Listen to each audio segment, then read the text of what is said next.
Welcome back to the Coach's Corner. John Stanko of ICGaels.com, being joined by Iona College Director of Cross Country and Track and Field, Ricardo Santos. Ricardo, thank you for the time. Thanks, appreciate it. Always appreciate being on. So how's the last week of practice been heading into Friday's Paul Short Invitational? Yeah, we've had a solid week of practice. The weather hasn't been the greatest with the humidity that we've had here. It's kind of let's say, a late summer weather that we've had here, or midsummer weather that we've had here to start off the fall season. So,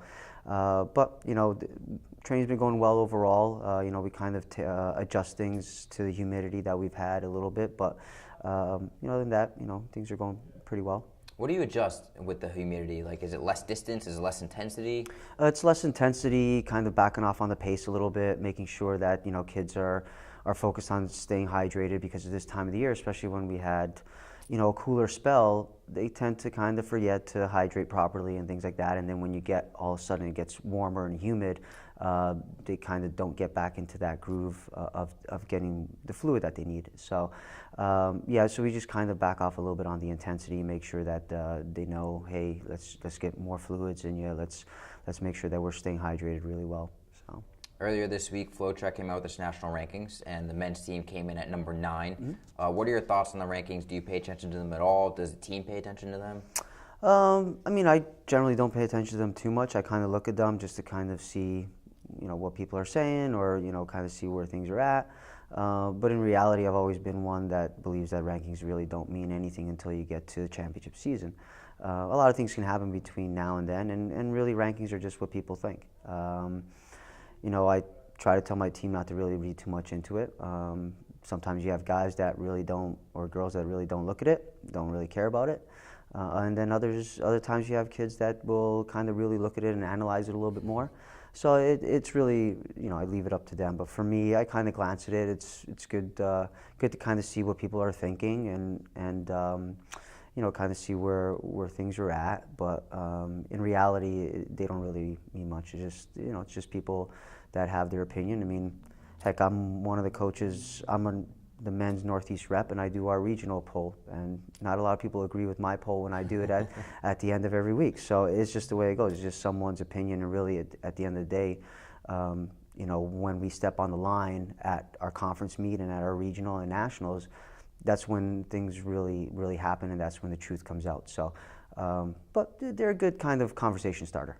For sure.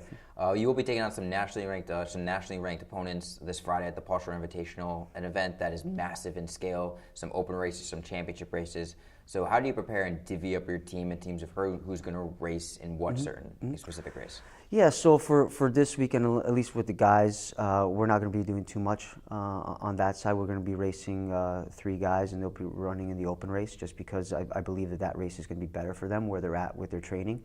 At the beginning of the season, we decided that, like I said last week on the Coach's Corner, that we were going to focus a little bit more on the Meet of Champions and then get ready for the Wisconsin invite, 4 weeks down the road after the Meet of Champions. So that this meet was going to be put on the back burner a little bit. That being said, we have a few guys that are racing that it kind of does build in well to their schedule this weekend, and they'll get good competition in the open race. That was kind of the idea with the men's side. On the women's side, we're going to run majority of our top runners. We've had a couple of hiccups this past week. One of our girls fell during a run, bruised up her knee. Another one twisted her ankle yesterday. So it's one of those things where, okay, it's early season. Let's make sure that we're not overdoing it, and let's make sure everyone's healthy. So they'll probably miss out, which will be a blow to the team. But we also have a lot of other good girls on the team that can step up, and it's their opportunity to step up and really show us how they've been training and show us what they're capable of doing. So we'll be good. We'll be in a good spot, and we'll be running. The women will be running in that championship race, because I think we have. I think we have a good team that can place fairly well in that race, even though we might be missing a couple of girls. You have been taking part in the Paul Short Invitational now for multiple years. What makes that track so difficult? Well, it's not, that course isn't really all that difficult. It's just, there's a lot of great competition there. It's a fairly flat course. There's only a couple of uphill sections, but it's a forgiving course. It's mainly all grass, so it's easier on the legs when you're recovering from it. and you just get a lot of good competition there. So it's one of those meets that is really, I really enjoy that meet. I like going to it every year, and I like the course. I like it's fairly spectator friendly. You can get to a good amount of areas on the course. But yeah, it's just that competition. It's kind of for me, Paul Short, the end of September, hopefully the weather is more cross-country weather by the end of the week, which is supposed to be, what the forecast says, supposed to be a little bit more cross-country weather. But yeah, it's kind of like kicks off that, the fall really, because that's really, it's a week into fall and the weather's a little bit cooler, hopefully. Yeah, it's a great meet. They've been doing it for a long time, and I ran there when I was in college, really enjoyed it.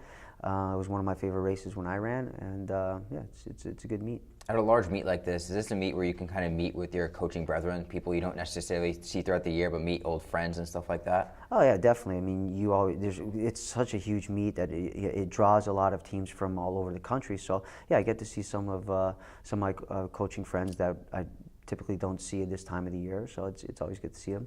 Well, Director Santos, good luck on Friday. Appreciate the time. Not a problem. Thanks for having me.